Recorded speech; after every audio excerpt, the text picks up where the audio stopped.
Éxodo capítulo 15. Vamos a buscar el versículo 22 en adelante. Hoy voy a hablar bajo el tema el árbol sanador.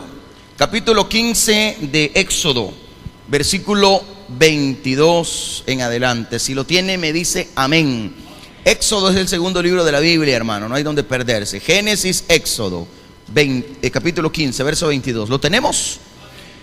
E hizo Moisés que partiese Israel del Mar Rojo, y salieron al desierto de Shur, y anduvieron 3 días por el desierto sin hallar agua, y llegaron a Mara, y no pudieron beber las aguas de Mara porque eran amargas. Por eso le pusieron el nombre de Mara. Entonces el pueblo murmuró contra Moisés y dijo: ¿qué hemos de beber? Y Moisés clamó a Jehová, y Jehová le mostró un árbol y lo echó en las aguas, y las aguas se endulzaron. Ahí le dio estatutos y ordenanzas, y ahí los probó. Amén.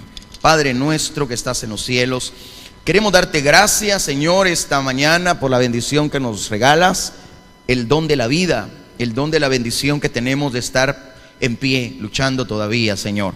Gracias, Padre mío, por estas fechas que nos permites reunirnos en familia, en tu casa, para adorarte, para exaltarte, recordando, Señor, que tú has sido fiel todo el año, que tú has sido bueno toda la vida, Padre. Por eso te adoramos, te exaltamos y te damos gloria, y pedimos por tu palabra esta mañana, Señor. Háblanos, bendícenos a todos, instrúyenos en este mensaje, Señor, que hoy daremos.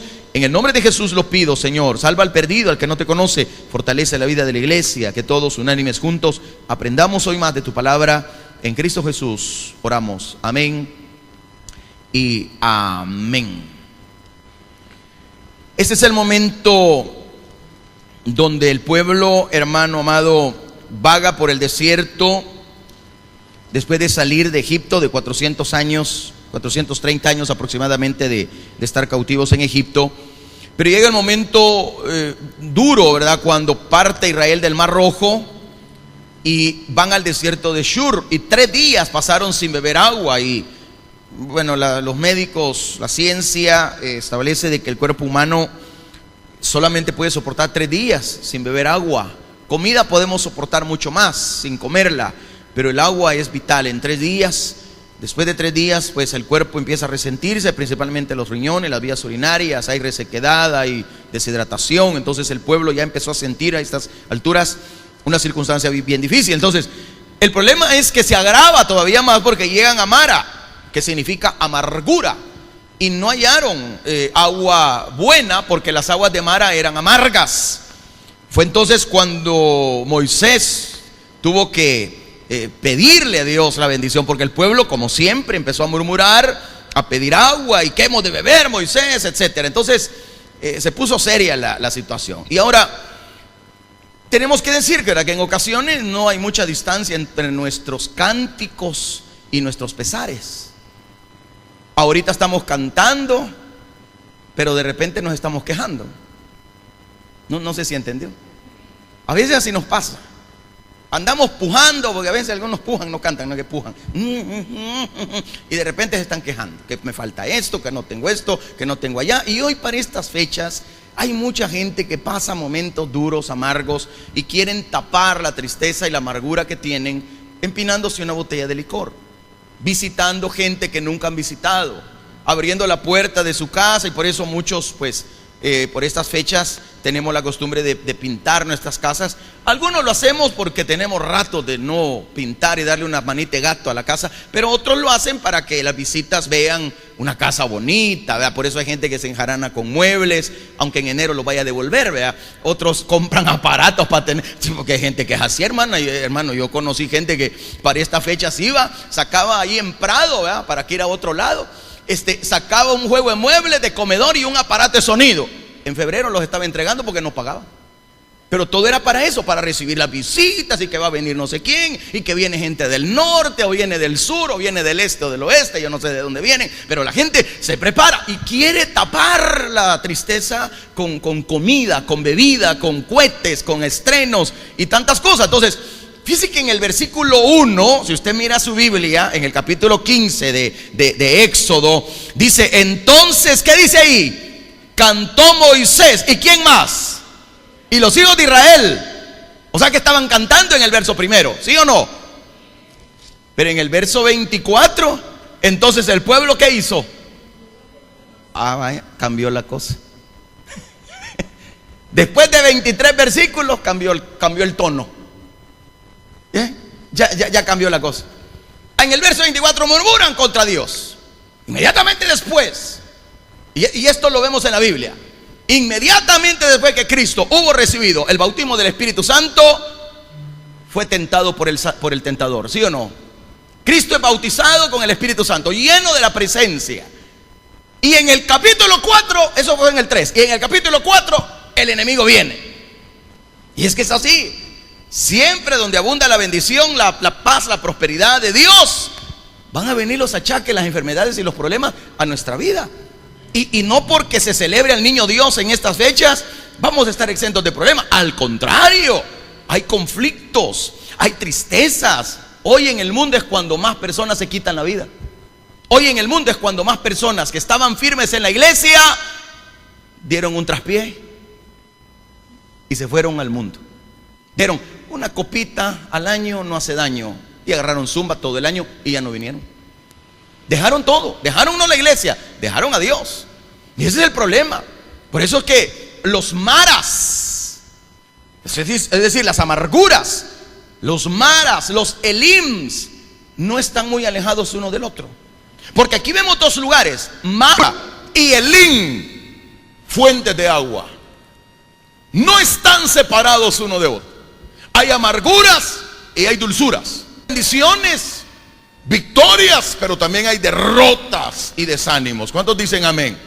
Ahora, después del gozoso cántico, hermano, de la victoriosa o de la victoria que tenía Moisés y el pueblo, ahora viene la amarga experiencia de Mara. La fe será y debe serlo para mostrar, no con palabras sino con hechos, quién es quién en el reino de Dios. Aquí no se trata de hablar tanto como Pedro, sino de vivir la bendita, verdadera palabra de Dios. La gente todo el año puede decir: yo tengo fe.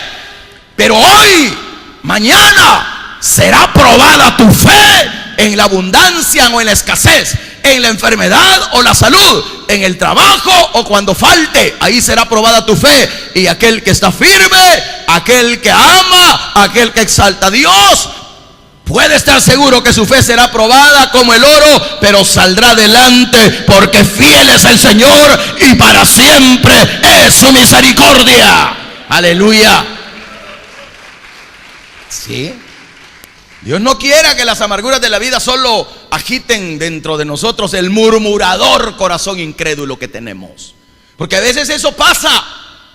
Eso pasa. Ay, que nos quejamos, que no me sienten aquí porque aquí hay mucho frío. No, aquí hay mucho calor. No me pongan aquí. No quiero esto, no quiero aquí, no quiero allá. Y empezamos a murmurar de una u otra cosa. En tanto que la columna de la nube de su presencia esté con nosotros, cada amarga copa de la vida puede ser dulcificada por el poder sanador de nuestro Señor Dios Todopoderoso. Hay poder en el árbol de la vida. Hay poder en la cruz de Cristo. ¿Para qué? Para transformar, para transfigurar todos los maras, las amarguras, en una vida fructífera. Porque a paz y a bendición nos llamó nuestro Señor. Aquí tenemos una necesidad muy grande y muy real de esta gente. No pudieron beber agua. 3 días sin beber agua, y para colmo el agua que llegan a beber es amarga. El pueblo murmura: ¿qué hemos de beber? ¿Dónde vamos a tener satisfacción? ¿Quién me mostrará lo bueno? Aquí tenemos el lenguaje de almas necesitadas y frustradas. ¿Quién me podrá ayudar ahora? ¿Quién me va a sacar de esta situación? Su nombre, Legión. Era un montón de gente aquí.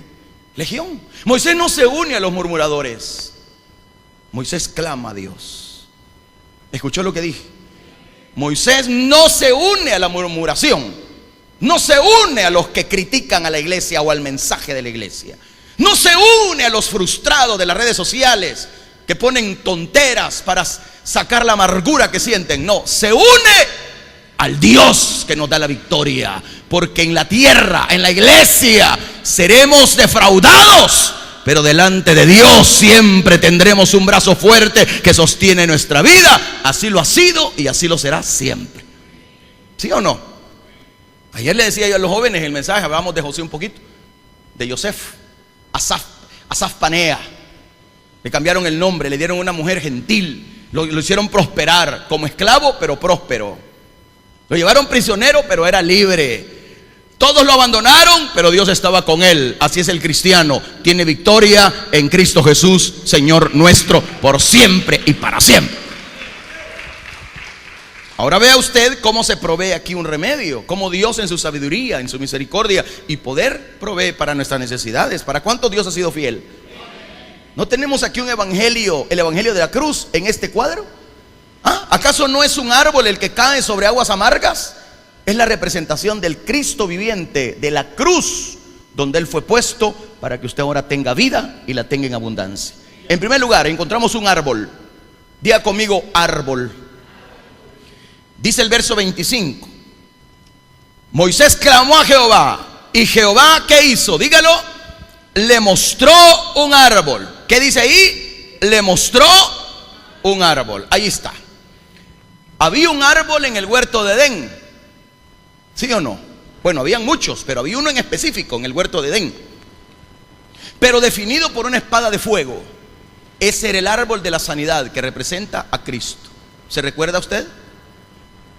Quiero ir a la Biblia, voy a ir a Génesis. Quiero encontrar ese pasaje para que usted lo vea. Vamos a ver si lo encuentro. Usted siga anotando, los que anotan ahí, si puede. Vamos a ver si encuentro. Sí. Génesis capítulo 3. Génesis capítulo 3. Quiero leer el versículo, búsquelo en su Biblia, el versículo 23. Génesis capítulo 3, versículo 23. Si lo tiene, me dice amén. Esto es cuando Adán y Eva ya habían pecado. Y dice: y lo sacó Jehová del huerto del Edén. ¿Para qué? Para que labrase la tierra de que fue tomado. Echó, dice el 24, pues fuera al hombre, y puso al oriente del huerto de Edén querubines y una espada encendida que se revolvía. ¿Y para qué era? Dice ahí, el árbol de la vida. El árbol de la vida está hablando de la vida eterna. ¿Y quién nos da la vida eterna? ¿Sabe usted que cuando Adán come del fruto prohibido se convierte en un vil pecador como usted y como yo? ¿Y sabe usted? Y solo piense, ¿cómo nos cuesta lidiar hoy con las personas que viven 40, 50, 60, 70, 80 años y nos hacen la vida de cuadritos? Dígame si no es cierto. ¿Qué tal si el pecador come del árbol de la vida? ¿No se hace eterno el infeliz? Ya no viviría 90 ni 100 años, sino que eternamente, para siempre, nos estuviera amargando la vida. Usted fuera un pecador empedernido y no se pudiera morir, porque el árbol de la vida no se lo permitiera. Por eso ahora en Cristo Él nos ha dado la oportunidad. Y escuche con atención, Él es el árbol de la vida. Ahora tenemos vida, ¿sí o no? Vida diferente. Pero no significa que tenemos la plenitud, porque hasta en Apocalipsis nos dan a beber realmente del árbol de la vida para vivir eternamente y para siempre, pero ya sin pecado. Ahorita todavía tenemos pecado, por eso seguimos dependiendo del Señor, seguimos buscándolo a Él, porque sin Él nada podemos hacer. Él lo dijo: sin mí, separado de mí. Ahí está. ¿Ha entendido en Génesis que los querubines y la espada flameando no permitió que Adán tomara el árbol de vida? Porque si no, se hubiera convertido en un pecador y no se hubiera muerto jamás, y cada uno de nosotros naciéramos inmortales. ¿Ha entendido ese punto, sí o no? Viviríamos con pecado siendo inmortales. No hubiera necesidad de Cristo, no hubiera habido sacrificio. ¿Para qué? ¿Por qué? Para nada. Hubiéramos sido pecadores empedernidos. ¡Qué crisis más cruel la que viviríamos! Por eso había un árbol ahí en el huerto de Edén, el árbol de la vida, pero defendido por la espada de fuego y cubierto y cuidado, custodiado por querubines. El fruto de ese árbol de vida no podía ser arrancado por el hombre, no le fue permitido. Por eso el Señor lo sacó del Edén, cerró la puerta, puso querubines, una espada de fuego encendida que flameaba, se movía para que el hombre no pudiera pasar, y lo sacó, lo largó de ahí, como dicen los argentinos.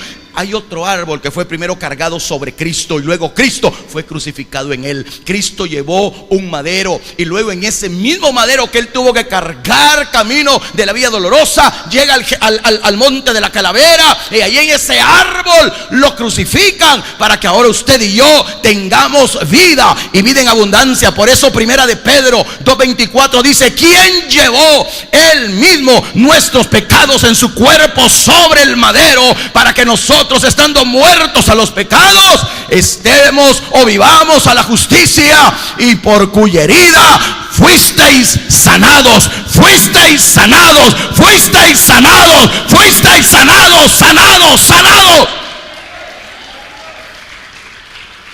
Él llevó nuestro pecado en su cuerpo al ser puesto sobre un madero, sobre un árbol que había sido cortado para tal efecto. Por eso el fruto de este árbol de vida ahora está al alcance de todos. Ahora ya no hay querubines, ya no hay una llama, ya no hay una espada flameando. Ahora hay libertad, hay vida y vida en abundancia, porque Cristo abrió la puerta para que entremos a la vida eterna por siempre y para siempre.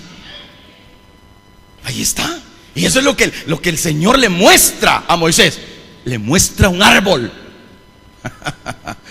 Punto número 2. Un árbol señalado por Dios, por el Señor. Así dice el 25. ¿Quién le mostró el árbol? El Señor. Sí. Es que mire, hermano, nadie podría haber encontrado el árbol si el Señor no se lo hubiera revelado. Nadie. Jesucristo es el don, es la revelación de Dios. ¿Cuántos dicen amén?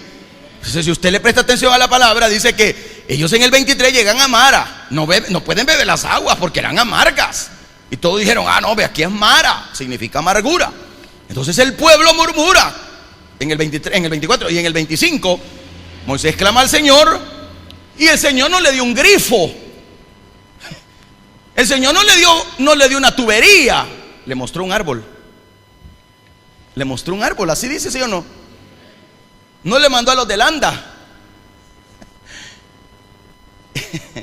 Es que hay cosas que Dios nos las muestra y somos tan perezosos, haraganotes, que nos las está mostrando y no las queremos tomar para la prosperidad y la bendición. Dice que a veces nos está mostrando el árbol, pero no, yo quiero otro. No, ese árbol no lo quiero. Y ese es el que va a endulzar nuestra amargura. Tenemos Biblia, no la leemos ni la traemos. Y eso es la que nos ayuda a conocer más al Señor. Fíjense. Tenemos estudio bíblico y tenemos la dicha de tener una iglesia donde nos dan un estudio bíblico, pero de verdad, estudio bíblico. Y donde estamos creciendo en la palabra, los que venimos. Y hay gente que no quiere crecer, que son enanos todavía. Son enanos. ¿Por qué? Porque tienen los medios. El Señor está dando las formas, las bendiciones, y no las queremos recibir. Nadie, hermano, podía encontrar ese árbol, solo aquel a quien el Señor se lo revelara. Jesucristo es el don, Él es la revelación de Dios. Por ejemplo, la palabra dice en el Evangelio de Juan, capítulo 1, verso 18: a Dios nadie le vio jamás, el unigénito Hijo que está en el seno del Padre, acá, en el seno del Padre, Él le ha dado, dice la palabra, a conocer, a conocer. Por eso es que muchos estuvimos en la religión, muchos estuvimos en la secta, muchos estuvimos tomados de la mano del diablo y estábamos metidos en cualquier secta, religión, filosofía, cualquier cosa. Teníamos entenebrecido el pensamiento, los ojos cerrados ante la verdad. Y un día tuvo que ser revelada la palabra en nuestros corazones. Y por eso es que estamos reunidos en esta hora, dándole gloria, honra y alabanza al que vive y reina para siempre. El apóstol Pablo en Romanos capítulo 3 versículo 25 dice: a quien Dios puso como propiciación por medio de la fe en su sangre, para manifestar su justicia a causa de haber pasado por alto en su paciencia los pecados pasados. Ahí está. No nos dijo: primero ve a lavarte, primero ve y quita tu pecado, haz una liberación de tu vida con meditación trascendental y después yo te voy a perdonar el pecado. No, Señor. Venimos como pecadores inmundos, como leprosos, sin sensibilidad en nuestra alma, porque la lepra procuraba o daba insensibilidad en los nervios, mataba los nervios de la dermis y de la epidermis. El pecado mató la sensibilidad en nosotros, pero en Cristo fuimos nuevas criaturas, hemos sido hechos nuevas criaturas. Entonces el Padre lo señaló en el Jordán cuando fue bautizado y dijo: este es mi Hijo en quien tengo complacencia. Nadie conoce al Hijo sino el Padre. Mateo 11:27 te dice algo maravilloso. Todas las cosas me fueron entregadas, dijo Jesús, ¿por quién? Por mi Padre. Y nadie conoce al Hijo sino el Padre. Ni al Padre conoce alguno sino el Hijo, y aquel a quien el Hijo lo quiera revelar. Aquí no es cuestión de ir a un templo budista donde te van a llevar al nirvana. No es cuestión de llegar a Shangri-La, la antigua leyenda de Shangri-La, donde está la fuente de la vida, donde bebes el agua y no vuelves a morir nunca y te haces inmortal. Como que era Christopher Lambert, ¿verdad?, de la película El Inmortal. Aquel que solo volándole la cabeza lo podían matar. Y dice, la gente busca en templos o en hombres o en filosofías la verdad. Y el Señor dice: nadie conoce al Padre sino el Hijo. Y nadie conoce al Hijo sino solo el Padre. Y ninguno de ustedes puede conocer a Dios si Dios no le permite conocerlo a través de su Hijo Jesús. Por tanto, nadie viene al Padre si no es por Jesús. Aquí no es a Jesús por María, no. Aquí es al Padre a través de Cristo. Y a Cristo se llega por fe. Efesios 2:8: por gracia sois salvos por medio de la fe. Y esto no de vosotros, no por obras, para que nadie se gloríe, porque todo es gracia sobre gracia. Fe, fe, fe, para poder mover montañas de incredulidad en el nombre de Jesús. Eso es que el Señor tuvo que mostrar el árbol. Moisés podía ser grande, pero no tanto como para adivinar o para saber que aquí está ubicado. No. El Señor le tuvo que revelar el árbol. En tercer lugar, fue un árbol revelado a la respuesta a la oración que este hombre hizo. Y es que toda oración va a tener una respuesta, ¿sí o no? Siempre que clamamos, que abrimos nuestro corazón a Dios, vamos a tener una respuesta de parte de Él. O sea, no debe de extrañar que a veces la respuesta tal vez no es como la queríamos, pero toda oración tiene respuesta.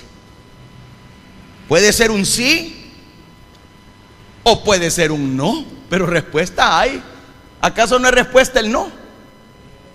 Puede ser también un espérate. No es respuesta el que le digan a usted espéreme tantito. También es respuesta. Todavía no es tiempo, espérate para mañana. ¿Sí o no? También es respuesta. Bástate mi gracia también fue una respuesta para Pablo. ¿Sí o no, hermano amado? Vaya. Moisés clama, dice en el 25, el Señor le muestra el árbol. El Señor Jesucristo ha sido revelado por Dios en respuesta al profundo clamor de la necesidad humana. Génesis 21:19 dice: entonces Dios le abrió los ojos y vio una fuente de agua. Fue, llenó el odre de agua y dio de beber al muchacho. Estamos hablando ahí del hijo de Agar, la criada de Abraham, la que fue echada por Sarai al desierto porque estaban compitiendo entre ellas. Sara cometió el error de permitir que su marido se metiera con la criada, con Agar, para poder tener descendencia y pensar de esa manera ayudarle a Dios. Qué error más grave. Por eso estamos viviendo el conflicto árabe-palestino-israelí, porque viene precisamente de esa mujer ahí. Entonces aquel niño, Ismael, su madre y él estaban ya muriéndose en el desierto, y el ángel del Señor se aparece, y es donde le dice: Dios le abrió los ojos y vio una fuente de agua. ¿A quién le abrió los ojos? A la mamá de aquel niño. Le abre los ojos y ve la fuente de agua, ve un oasis de esperanza, una bendición maravillosa. Aquella mujer estaba decidida a morirse, ella y el niño. Ya no podía regresar a casa de su patrón. Vio la fuente, fue, llenó el odre de agua, la bolsa de cuero, y dio de beber al muchacho. Y el Señor le dio una promesa a Ismael: lo haré una grande nación, próspero, valiente. Por eso mire cómo tienen pisto los árabes. Pisto, pero no tienen cielo. Qué triste tener el montón de petróleo, como dice el hermano Montúfar en una de sus anécdotas que de repente le gusta andar contando. Juan Coronado, ¿cómo se llamaba? Juan Comodoro, dice, tenía sed, encontró petróleo, pero se murió de sed, porque no se podía tragar el petróleo. Tenía pisto, pero se murió de sed. Así son los árabes, tienen todo lo económicamente posible, posiblemente hablando. Sí, pero no tienen el cielo. En cambio, a usted le pueden faltar muchas cosas. A lo mejor hoy no va a comer pavo porque no le alcanzó. Va a comer tamales y de tunco. O no sé de los cuales va a comer usted. A lo mejor otros van a comer tortilla con queso. A lo mejor otros van a hacer ayuno en la noche. Pero ¿qué importa? La fiesta no es lo importante. Lo importante es que estemos tomados del brazo fuerte de aquel que no es fiel un día, sino para siempre, porque nuevas son sus misericordias cada mañana, dice su palabra. Esa es la bendición más grande. Hay gente que sufre en esta fecha, porque algunos sufren porque, ay, a mí nadie me trajo regalos. Si es que no es usted que está cumpliendo años, es el Señor. La gente se da regalo, como que si ellos son los que cumplen años. Si están hablando de natividad, es el nacimiento de Jesús. A Él hay que darle regalo, y el mejor regalo es nuestro corazón, nuestra obediencia, nuestra sinceridad y honestidad. Un montón de hipócritas que somos a veces, damos regalos y damos fiestas entre nosotros, como que si nosotros somos los cumpleañeros. Abusivos. ¿Sabe usted que la palabra Navidad viene de natividad, pero la palabra original, el latín, es navititate? ¿Sabe usted qué significa navititate? Dar es tener vida para dar vida. Eso significa vivir para dar vida. ¿Y para qué vino Jesús? ¿A formar religión? ¿A que pusiéramos un palo navideño con un montón de guirnaldas y luces? No, no vino a eso. Vino a darte vida y vida en abundancia. Vino a sanar tus dolores. Vino a quitarte la dolencia de tu alma, si es que acaso quieres ser libre. Ahora, cuando Abraham tenía el cuchillo levantado sobre su amado hijo Isaac, que Dios le mostró un carnero trabado en un zarzal. Ahí aparece el nombre Jehová Jireh. Jehová Jireh, Jehová proveerá. Génesis 22:13 lo dice. Alzó Abraham sus ojos y miró. Alzó Abraham sus ojos y miró, y aquí a sus espaldas un carnero trabado en un zarzal. Su hijo le acababa de preguntar: padre, y el niño amarrado de manos y pies para hacer el sacrificio, ¿dónde está el sacrificio? Y Abraham ya le había dicho: Jehová Jireh, Jehová proveerá, Jehová proveerá. Pero aquel padre con el cuchillo en la mano, a punto ya de matar a su hijo. Obviamente el Señor no le iba a permitir, porque Él no se complace en la matanza de hijos ni pasarlos por el fuego, así lo dice su palabra. Solo fue una prueba. El momento en que aquel hombre le iba a meter el cuchillo para degollar y cortar la yugular acá, el Señor lo detiene. No le hagas daño al muchacho, ahora sé que me amas. Claro, no es que Dios no lo supiera. La traducción original debe decir: ahora entiendo que tú ya sabes que me amas. Ahora veo que te das cuenta que me amas. No de palabras, sino de hechos, mi querido Abraham. Mi querido amigo, porque Abraham fue llamado amigo de Dios. Qué confianza la que tenía con Dios. Por eso dice: Abraham alzó sus ojos, miró, aquí a sus espaldas el carnero trabado en el zarzal por sus cuernos. Fue Abraham, tomó el carnero, lo ofreció en holocausto en lugar de su hijo. Claro, igual Jesucristo fue a morir en lugar tuyo y mío. Dice la palabra de Dios a través de Pablo a los romanos que Cristo murió por nosotros cuando aún nosotros éramos pecadores. No nos encontró sin pecado, éramos pecadores. Es a los pecadores convictos, a los pecadores azotados por el pecado, que se revela Cristo el Salvador. ¿Qué debo hacer para ser salvo?, preguntó el carcelero de Filipo. Pablo le mostró el camino, le mostró la verdad y le mostró la vida, porque no hay otro nombre bajo el cielo dado a los hombres por el cual podamos ser salvos, solamente Jesucristo.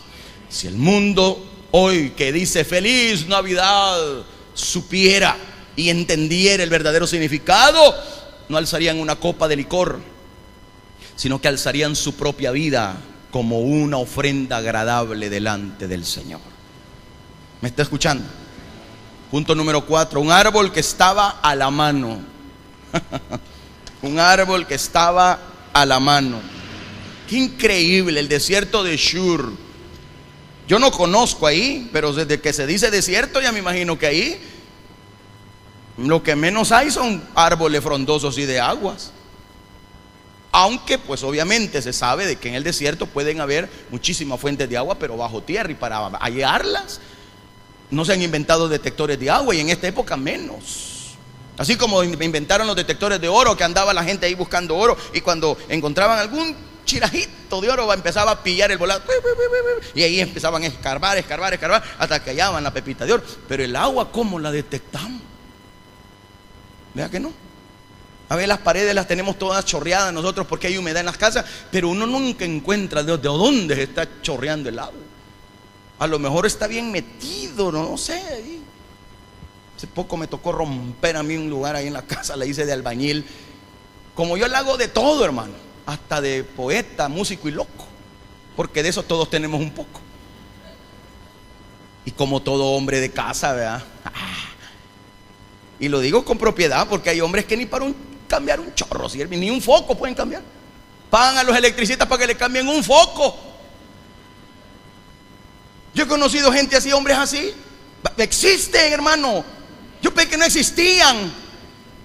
Le pagan a un electricista, mire, quiere que me cambie el foco. Y el electricista decir, este es tan inútil, bueno, me voy a volar estos 20 pesos yo. Solo le hace así, lo desrosca y pone otro. Mire, hermano, me tocó romper las cavernas para encontrar un tubo viejo que habían puesto unos albañiles chambones.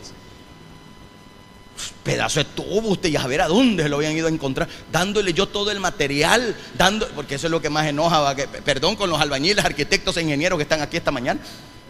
Qué mal cae que uno gaste en tubos, en esto, en lo otro, y al final se roban todo y le ponen chirajos de tubo. Y para colmo remendados con chicle, porque ese volado solo lo toqué y se zafó. Y del gran hoyo.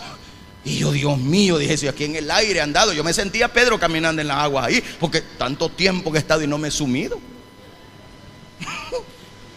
Miren, qué increíble, hermano. Me llevé una semana, pero al fin lo hice. Yo así soy, hasta que logre el objetivo, con la ayuda del Señor. El cafecito que me pone la hermana Marexa y el agüita helada, ¿verdad? A veces agüita coco. Ahí vamos caminando. Un árbol que estaba a la mano. Fíjense que en base a la construcción de las palabras hebreas con las que fue escrito el Génesis, inferimos que estaba creciendo o yaciendo ahí cerca. El árbol no era viejo. El árbol era no reciente, de hacía 5 minutos, pero era un árbol que se dice en el original que estaba creciendo, yaciendo. Estaba muy fresco ese árbol ahí. Los remedios de Dios siempre están a la mano. ¿Cuántos dicen amén? Es que Dios no está lejos de nosotros, Él está cerca. Los que nos alejamos somos nosotros. ¿Sí? El árbol de la vida no está lejano. ¿Qué dice Romanos 10:8? ¿Más qué dice? Cerca de ti está la palabra. En tu boca y en tu corazón está la palabra de fe que predicamos. ¿Y cuál es la palabra de fe que predicamos? Dice el verso 9, que si confesares que Jesús es el Señor y creyeres en tu corazón que Dios le levantó de los muertos, entonces serás salvo. Porque con la boca se confiesa para salvación, pero con el corazón se cree para justicia. ¿Cuántos creyeron ya? ¿Cuántos confesaron ya? Sí. Y es que esa es la bendición que tenemos. La palabra, ahí está. Cerca de ti está la palabra. Pero qué triste es constatar que con frecuencia hay uno entre vosotros a quien vosotros no conocéis. Porque a veces las iglesias tienen alabanza, música. Como decía un pastor hace poco, me dio risa, pero el hombre estaba predicando con todo. Estaba lleno del Espíritu, hablando a la familia. Y digo que tenía que estar lleno del Espíritu porque esa iglesia solo gente encopetada va. Y no veo a nadie que llegue en patineta ni bicicleta. Todos llegan en camionetas. Y él es doctor, consejero familiar, médico, etc. Está dando un mensaje a la familia de exhortación a los hijos, a los padres, a todo. Y cuenta él, dice, mire, el otro día, dice, habían unos hermanos de una iglesia y otros de otra iglesia. Ambos eran de los ministerios de alabanza, de diferentes iglesias, pero como en estos todos se conocen, ellos se conocían unos con otros. Pues un día estaban en una cantina, en un bar donde no venden leche. Ninguno estaba tomando leche vaca ni de burra, sino que estaban bebiendo. De repente uno de los hermanos que alaban al Señor, ¿verdad?, el domingo, ya no aguantaba la gana de ir al baño por tanta cerveza que había metido. Y dice el hermano, bien curioso, dice, estoy contando algo que es real, dice, agarra, no soltó ni la cerveza, no, que se la llevó en la mano. Y va con todo al baño, y así todo totoreco. Se encuentra que venía saliendo el otro hermano en Cristo que alaba a Dios el domingo. Venía saliendo también de desaguar, como dice el hermano Jorge. y con la botella también en la mano. Ninguno quería soltar la botella. La Biblia la sueltan, la Biblia la dejan, el teléfono no. Yo aquí nunca encuentro teléfonos perdidos, solo Biblias. Algunos la perdieron del todo porque ya no la volvieron a traer. Teléfono nunca lo suelta, y la cerveza menos. Y venía uno para afuera y otro para adentro, y cuando se ven le dice: Dios te bendiga a vos. Así sea vos, amén, Dios te bendiga a vos también.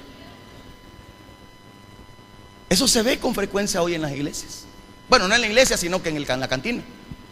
No ve que un día, porque nosotros guardamos el vehículo, como no tenemos garaje en la casa, guardamos el vehículo en un lugar ahí donde nos permiten pagar mensualmente para guardarlo.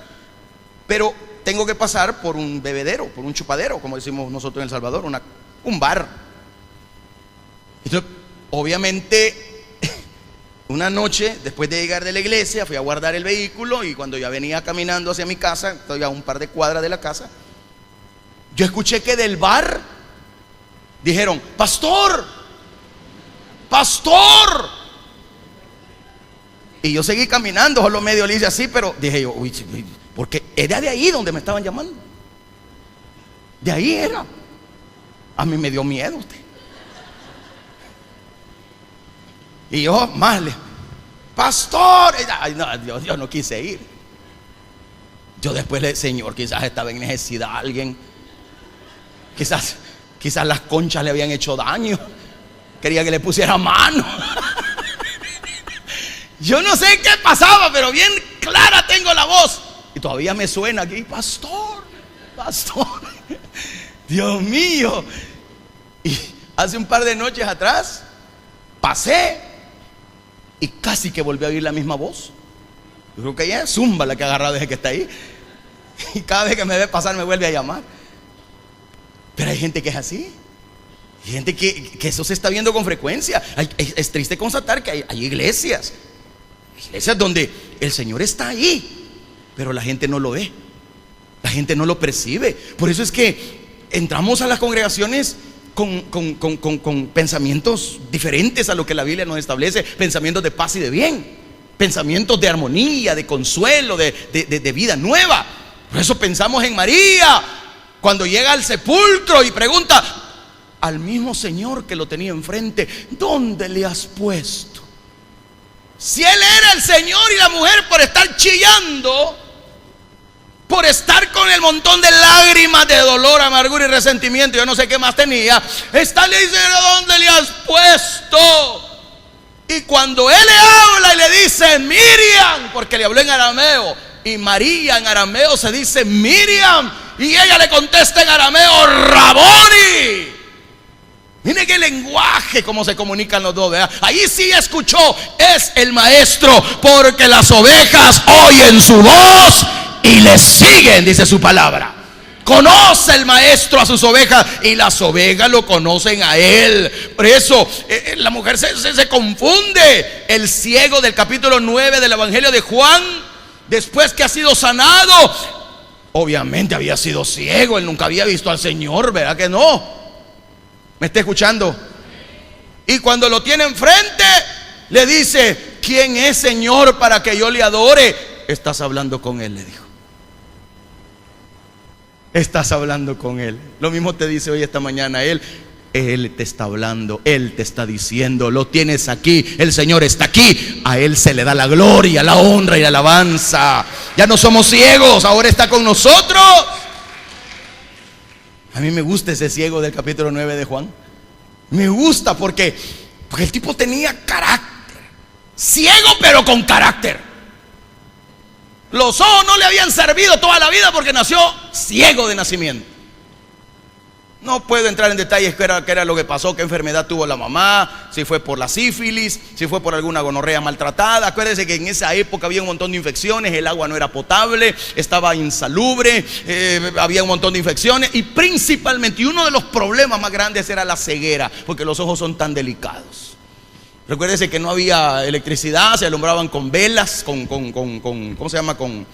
con lamparitas de aceite, se levantaban con el día, se acostaban ya una vez anocheciendo, a las 6 ya estaban echaditos en su camita, en la mañana amaneciendo ya se levantaban, o sea, era un ir y venir, pero no había un cuidado de los ojos, no habían manos limpias, se tocaban animales, se tocaban los ojos, eso provocaba infecciones, eso a la vez provocaba el terigión o la carnosidad, provocaba nubes, provocaba infecciones que no se trataban y a la larga la gente quedaba ciega. Este nació ciego porque su mamá así lo parió, ciego de nacimiento. En el capítulo 9 de Juan, que es muy emblemático para mi propia vida y espero que también para usted, ese hombre, el Señor lo sana. Y los fariseos confabulan: ¿quién te sanó? Dinos, ¿quién te sanó? Primero van donde los padres y ellos dicen, quitándose la pedrada: ¿edad tiene? A él pregúntenle. Ya está grande, que él responda. Porque tenían miedo que los echaran de la iglesia, de la sinagoga, pues. Tenían miedo que los echaran y que ya no se pudieran congregar, porque para la gente de esa época, diferente a la nuestra, congregarse era importantísimo todo el tiempo. No, esa gente daba la vida por congregarse.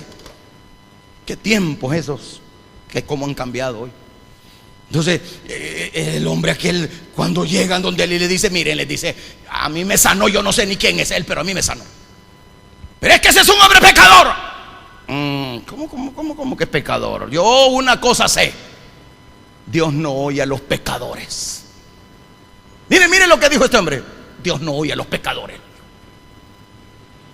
Así que yo no me trago eso que es pecador, porque si fuera pecador no hubiera hecho el milagro que hizo en mi vida. Mire qué carácter. O sea que estás aceptando que él te sanó. Sí, ¿qué pues? ¿Te vamos a echar? Échenme. Me congrego en otra iglesia, en la del hermano Eduardo. ¿Qué pues? Y cuando ya tuvo al Señor, ¿quién es él para que yo le adore? Le dijo él. Lo tenés enfrente, papá, le dijo. Aquí estoy. Y le adoró, y le adoró, y le adoró.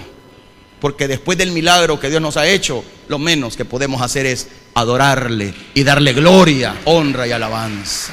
¿Cuántos dan gloria a Dios? En quinto lugar, es un árbol aceptado y aplicado.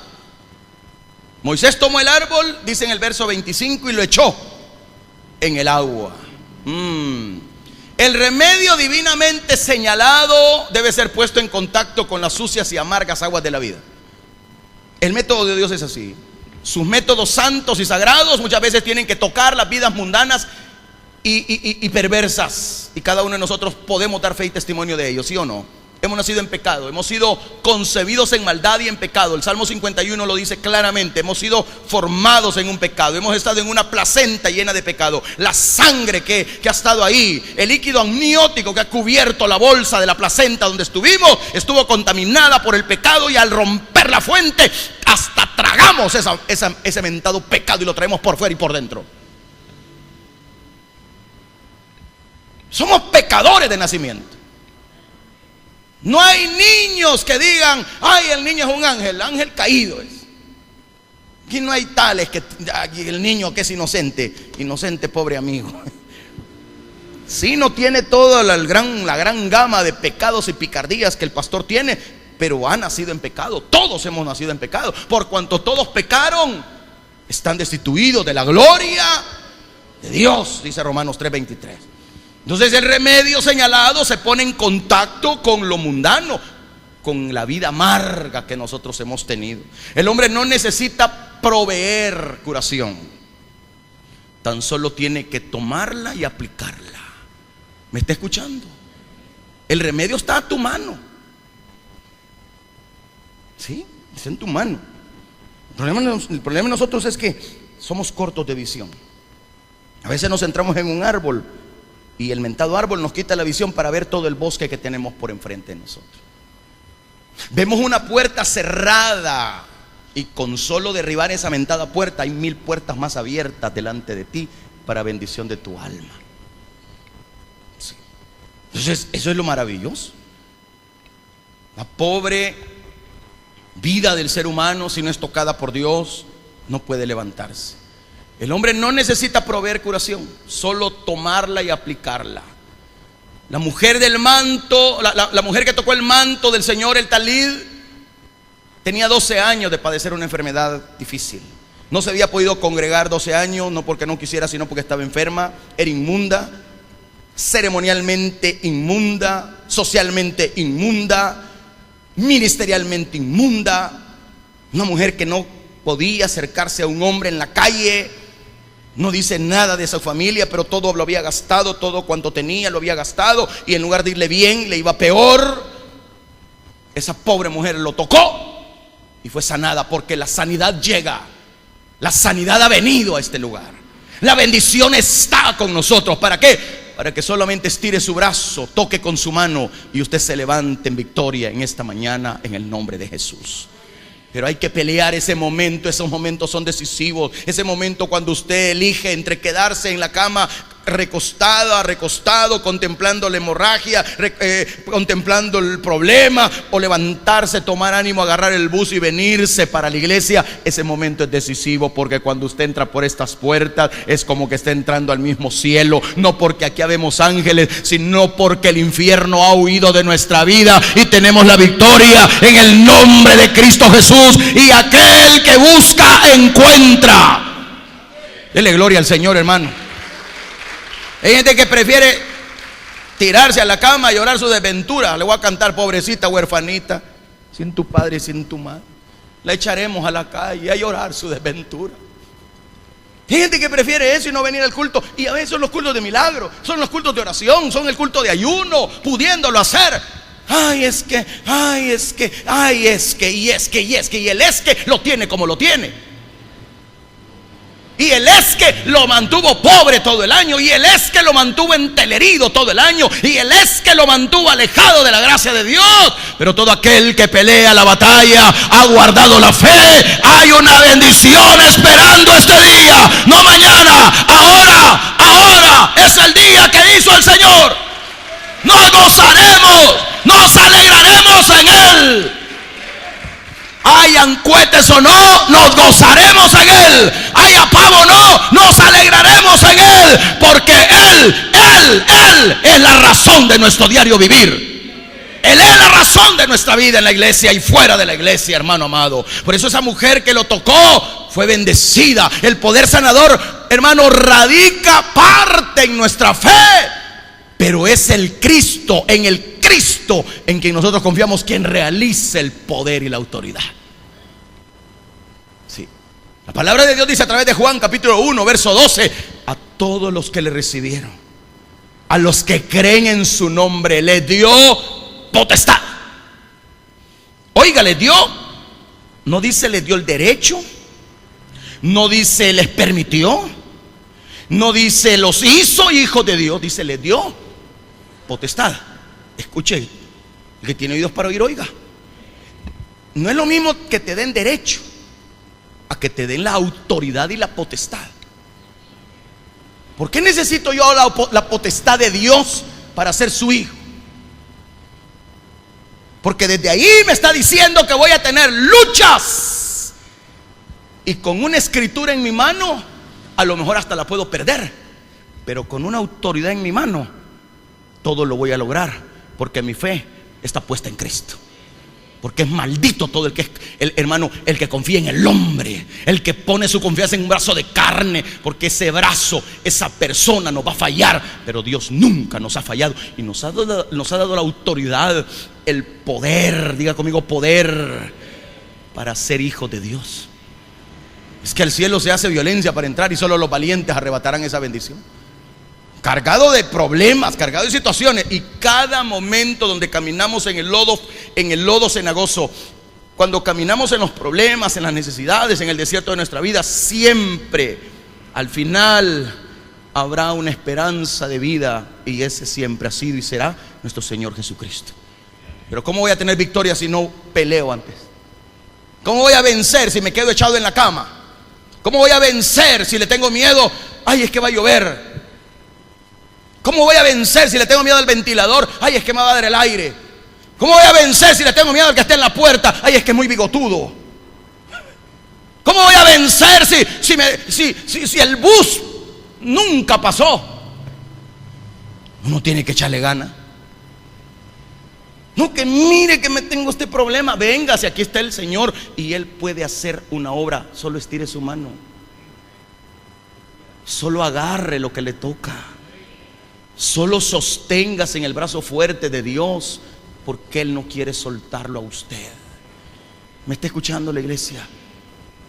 Sexto, un árbol que dulcificó lo amargo. Verso 25, todo está en el verso 25. Las aguas se endulzaron. Va. ¿Eran amargas las aguas? Uy, bueno, vamos a ver qué pasa, Moisés, con este arbolito. ¡Pum! Cayó en el agua. Probalo ahora, hijo. Potable, Señor. No está diciendo que le echó azúcar, ¿verdad? Está hablando de que se hizo potable el agua. Potable, se hizo bebible. Aquella insana masa de agua fue cambiada. Fue cambiada.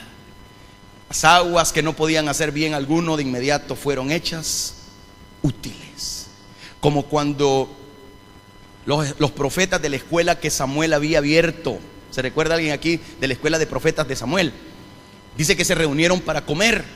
Y el mentado cocinero empezó a hacer una sopa y un potaje. Y fue a agarrar unos calabacines silvestres y los echó en la mentada sopa.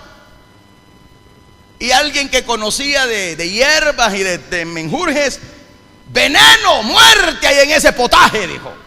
Rápido sintió el olorcito, porque eran unas calabacines que provocaban diarrea y muy fuerte. No es que se fueran a envenenar así, intoxicados en el sentido de veneno como matarrata o algo así, como gramoxone. No, provocaban un problema digestivo tan serio. Y en esa época todavía no existían las Alcaden y la intestinomicina.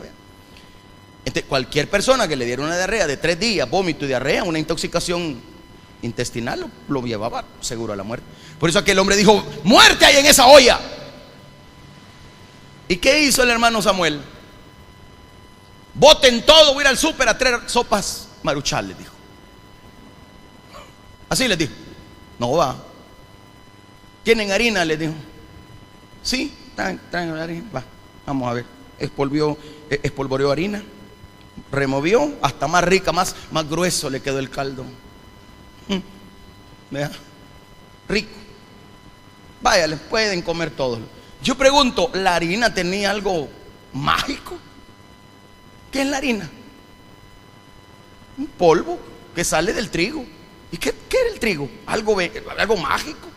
No. Simple y sencillamente lo echó confiando en el poder de Dios. Como cuando el hombre que estaba haciendo un trabajo y le habían prestado un hacha, se le cae en el agua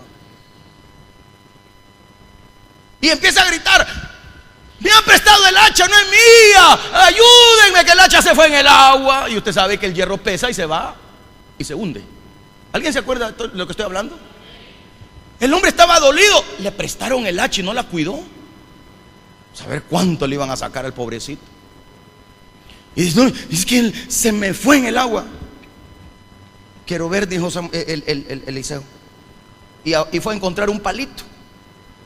¿Se acuerda? Encontró un palito y lo echó en el agua. Mire la gente que tiene fe, ¿verdad? Echó el palito. Y al echar el palito, como que era imán, flotó el hacha. ¿Cuándo ha visto usted un hacha flotar en el agua? No lo vea. Solo piense.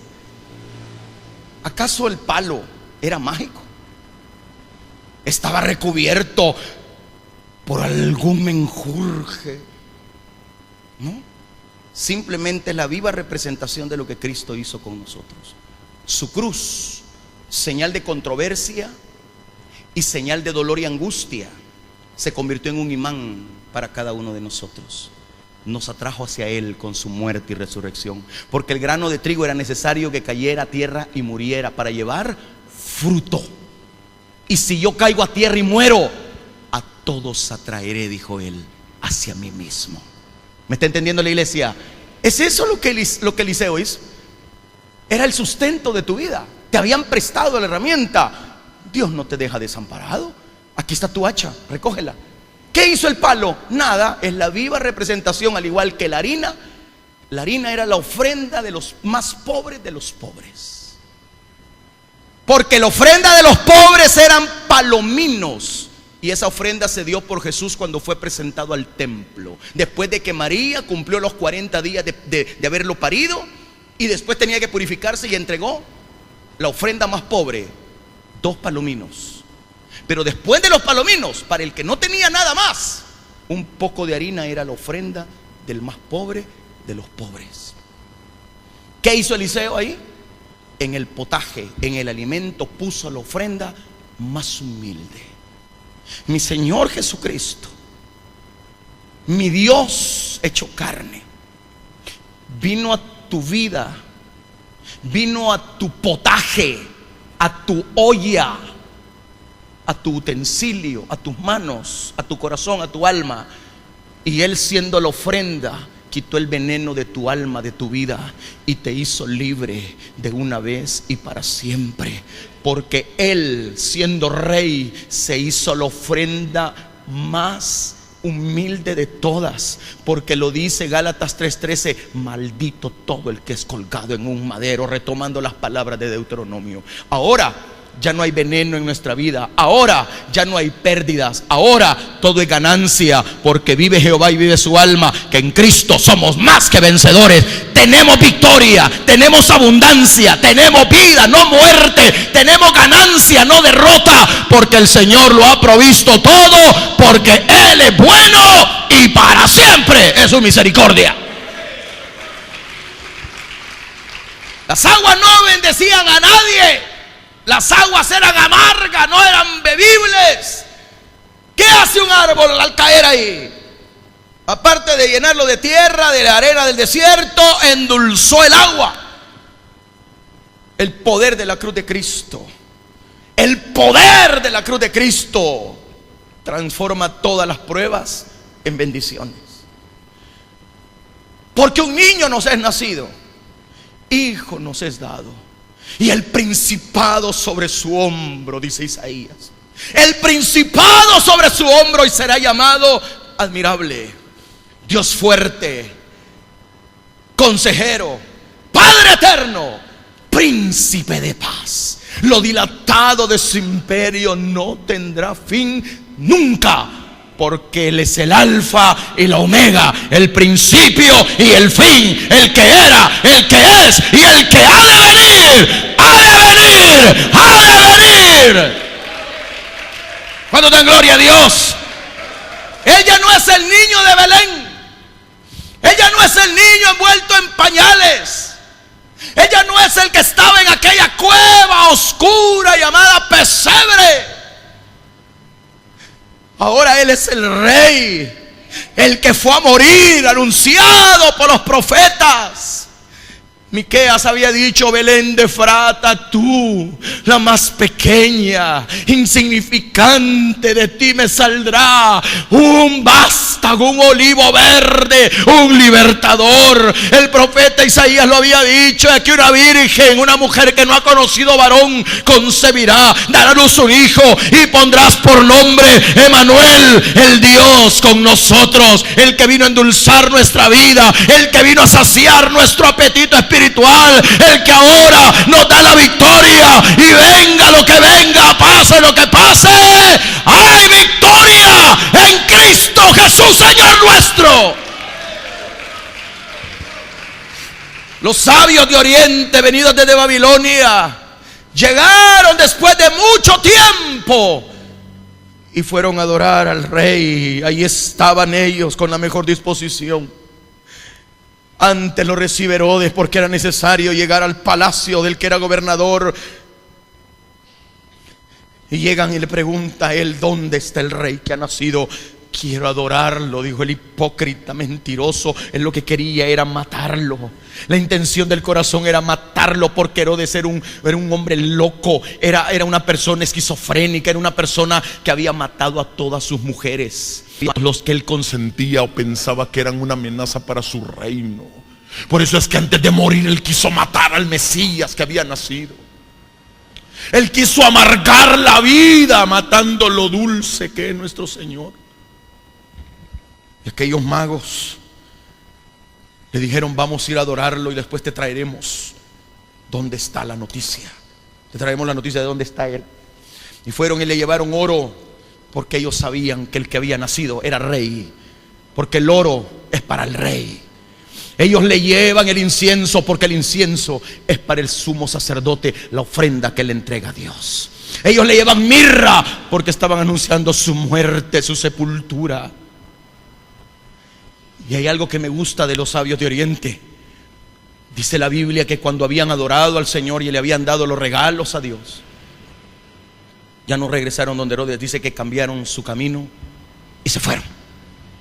Todo adorador, todo aquel que viene a ofrendarle regalos al rey, que dice ser adorador del Señor, debe cambiar su camino y no caminar donde caminan los inicuos, donde caminan los Herodes de este tiempo, donde están esperando como los herodianos y los fariseos confabularse para tentar al Señor con preguntas como el tributo o preguntas sobre el sábado. Actúan maliciosamente, actúan indolentemente y cobardemente, porque lo hacen todo en oculto. Pero nosotros no somos hijos de las tinieblas, porque los que se embriagan de noche se embriagan, y los que hacen cochinadas en oscuro lo hacen. Nosotros somos hijos de la luz, nos debemos a la luz y somos la sal de esta tierra. Pertenecemos al Rey de Reyes y Señor de los señores. Dele gloria al Señor. Ahora usted ya no es insípido. Ahora usted ya no es pan sin sal. Ya no es aguacate sin sal. Yo sigo siendo aguacate, pero ya tengo sal. Ya no somos de esa gente que andamos con perdedores. Ahora estamos con los ganadores más que vencedores aquí. Dios ha sido bueno. Dios ha sido bueno y seguirá siendo bueno hasta el fin de los siglos. Esto es un árbol que no se corromperá jamás. Este árbol no se corrompe nunca. Busque Lucas, termino con esto. Capítulo 2 de Lucas.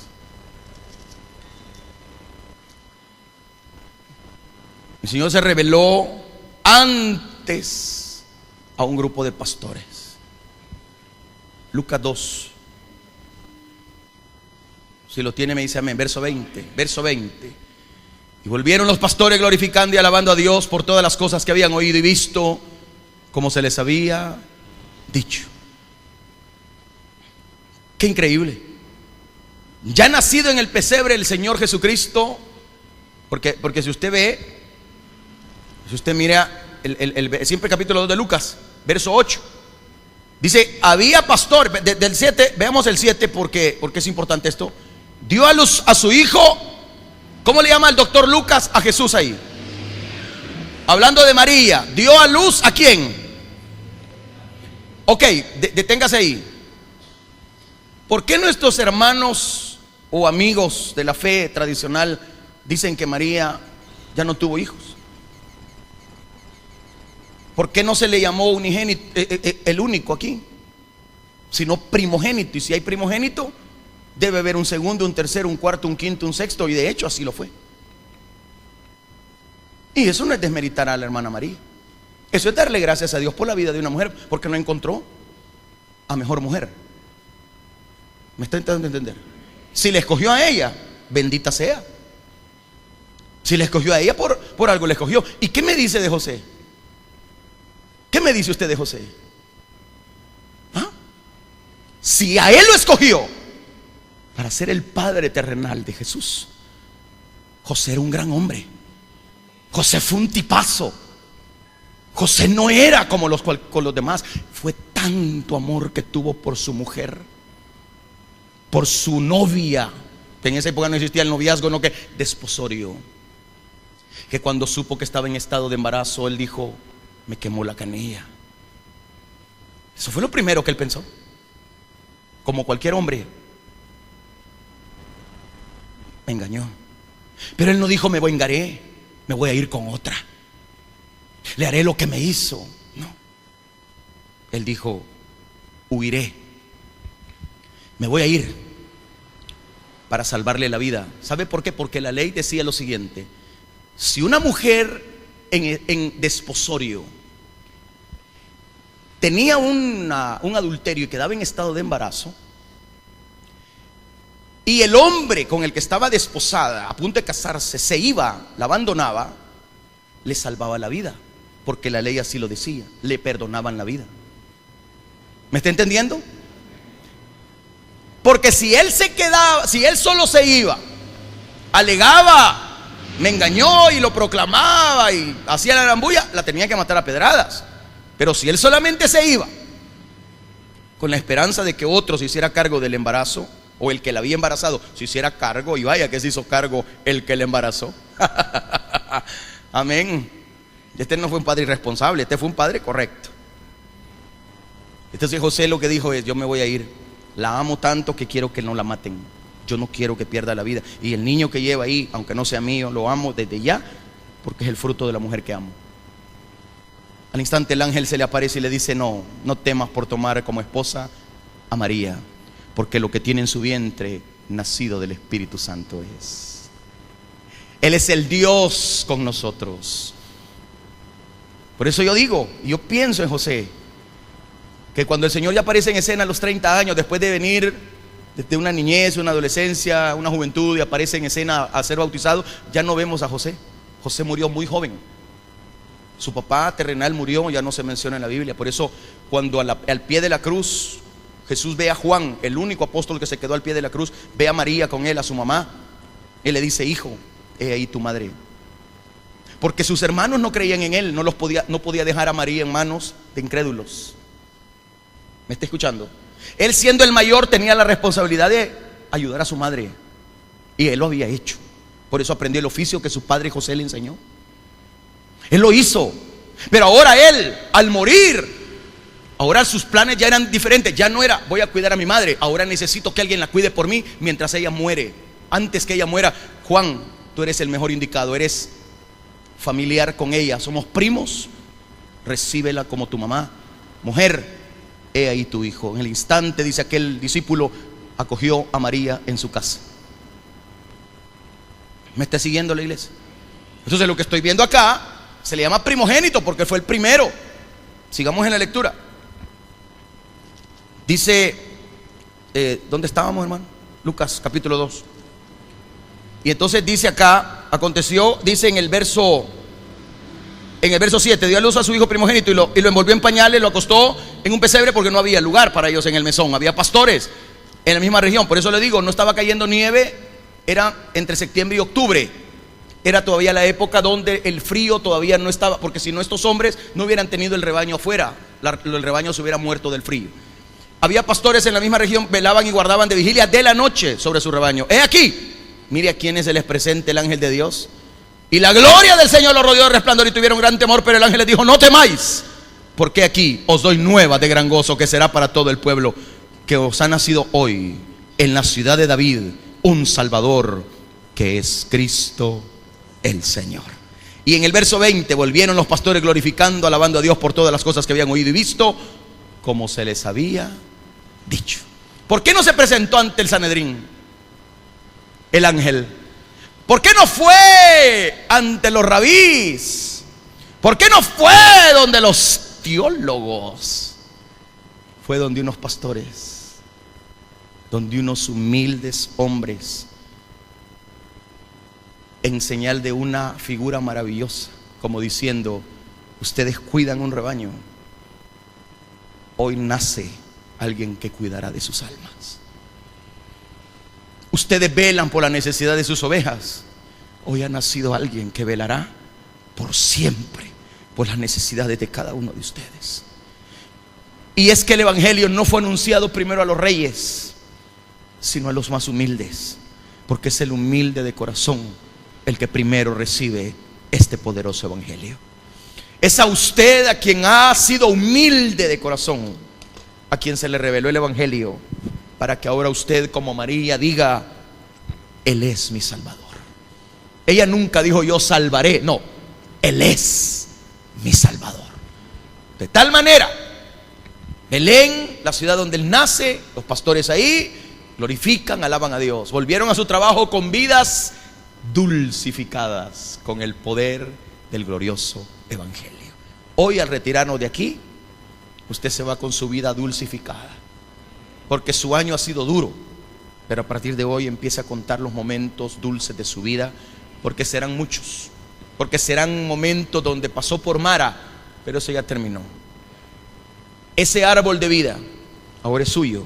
Solo extienda su mano para tomar el fruto que durará, como dice Apocalipsis, 12 meses del año, un año entero, para darle gloria, honra y alabanza al que vive y reina para siempre. Dele gloria al Señor y pongámonos en pie.